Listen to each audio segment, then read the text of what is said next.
This is the story of a girl who cried a river and drowned the whole world. And while she looks so sad in photographs, I absolutely love her when she smiles. How many days in a year she woke up with hope, but she only found tears? And I can be so insincere, making the promises never for real. As long as she stands there waiting, wearing the holes in the soles of her shoes. How many days disappear? You look in the mirror, so how do you choose? Your clothes never wear as well the next day, and your hair never falls in quite the same way. You never seem to run out of things to say. My name is Corina Gabrielle Rosemary Doherty, and I was born August 2nd, 1994 in Antioch, California. I am Irish, Italian, and though I don't look it at all, I am also a quarter Filipino. There are 6 people in my family, and I'm the 3rd child born. My mom, Chrissy, and I have a pretty good relationship. It's the typical mother-daughter thing going on. Although we fight a lot, I know she's always going to be behind me in everything I do and everything I say. She's ultimately my best friend, and I couldn't ask for a better mom.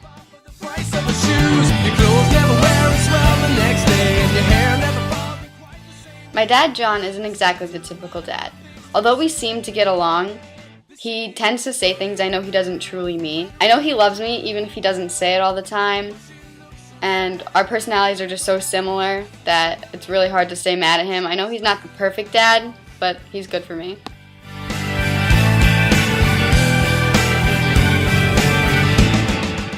My older brother John doesn't live with me anymore, but when I do get to see him, we always have the best time.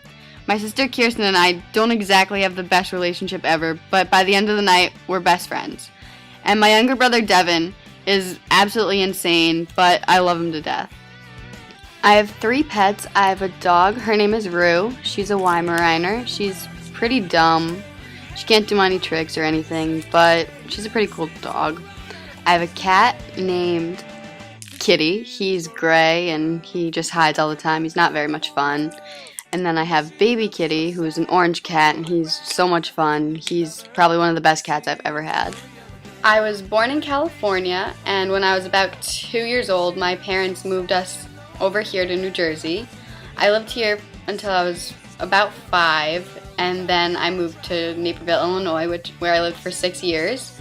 Then we came back here, and throughout all those moves, I've lived in 9 houses, including my last move, which was in April, and we moved from Marlboro to Marlboro. Growing up, I was the definition of an ugly duckling. And it didn't help that my brothers and sisters teased me like no other. They had every name in the book for me. I was probably the easiest target. I was basically the smallest. My younger brother didn't really do much. I had glasses. I was scrawny, I was sensitive, I cried at everything. They were horrible. They nicknamed me Mildred the Librarian, which I still get called today and still take offense to. I was 4 eyes when I got braces. I was metal mouth. I got called every name in the book. It was absolutely horrible. For a while, I did have a really low self-esteem, and I did blame my siblings for it for a really long time. But I realized that it's not all their fault, but they did help contribute to it. For the past few years, my family's been going to Mexico with our cousins, and the past time we went, we brought our family friends, which was one of the greatest experiences. Going to a different country, especially with friends and family, is just awesome. We always have such great times when we're there. My family never fights when we're there. We're always such great friends, and it's very good. In middle school, I got sick a few times. I had to get my tonsils removed, my adenoids removed, and I had an emergency appendectomy. And now I'm just deathly afraid of hospitals. Anytime I have to go near one, I get so skeeved out, and anything to do with sick, I just don't like. Freshman year is when I basically started becoming who I am today. Towards the end of freshman year, I had met someone who had completely changed my life. I had fallen head over heels for this boy. He was my best friend, I was his. We were literally inseparable. We did everything together. We were never apart. We talked 24/7. And then things got pretty bad, and we got back together. We were on and off for a while, and then things went really bad. He now he refuses to look at me, he won't talk to me, we're not friends on Facebook, and it kind of hurts me deep inside that we can't be friends anymore.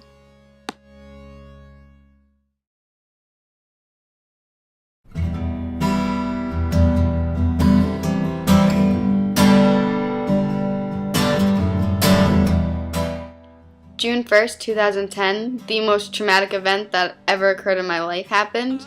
My good friend Mikhail Kondros commits suicide, and that was the biggest reality check for me ever. When Mike died, it was probably one of the hardest things I've ever had to deal with. Being only 15, losing someone who was very close to me in the past. He was my first boyfriend. It just made me think about so many different things, like the way I live my life, how I've said things, how I've hurt other people. It just makes you think so hard about what you've done in your life and how you actually want to be remembered. He didn't have a chance to say how he wanted to be remembered. Through all the hard times I've been through, my friends have helped me through every single one of them. I technically don't have one best friend, but I have a bunch of friends that I consider my best friends. They get me through everything. I rely on them so much, and I'm so glad that I have them, because without them, I don't know where I would be today. Someone come and save my life. Maybe I'll sleep when I am dead, but now it's like the night is taking sides. All the worries that occupy the back of my mind. Could it be this misery will suffice?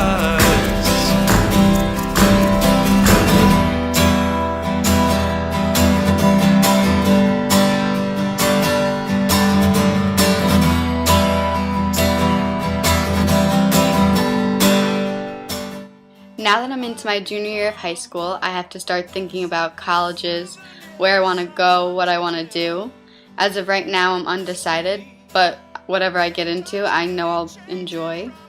Also, I started work. I'm driving. I do enjoy my job as a waitress. Though it gets tedious after a while, it's a job and it's money in my pocket for when I do start driving, when I need gas in my car. On the weekends, I like hanging out with all of my friends. I like going to the mall, seeing movies. I'm always listening to music. Going to concerts are one of my favorite things to do. I'm always singing and dancing. And growing up, my childhood dream was to become a famous ballerina. All I wanted to do was become famous, dance on stage, be in movies, anything. Anything to do with dancing, that's all I wanted. Reality struck. I'm not a good dancer. I never would be able to do any of that. I always wanted something better with my life. I was always striving for more, and I never really understood how good my life actually was. Up until last year, I never completely understood how good my life actually was. Thinking back, I really never was this terrible person I conceived myself to be. I now know that I am my own person. I don't care what people think of me. I am who I am. I do whatever it takes to make me happy, but I try to make other people happy along the way. I'm completely content with my life. I could not be happier.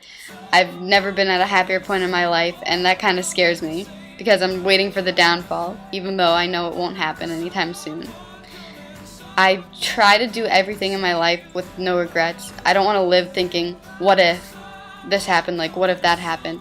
Sure, there are some things I wish I could have done better, things I wish I could somehow change, but I know I can't, and that I have to let that not bother me. I know I cannot completely control my future, but I do know I can help shape it into what I want it to be. Good or bad, I know I'll make the best out of any situation thrown in my path. I know one day I'll find my true love, even if it's not a high school sweetheart. It'll happen. And I know one day I'll have a beautiful family of my own. I know I'll make sure to do anything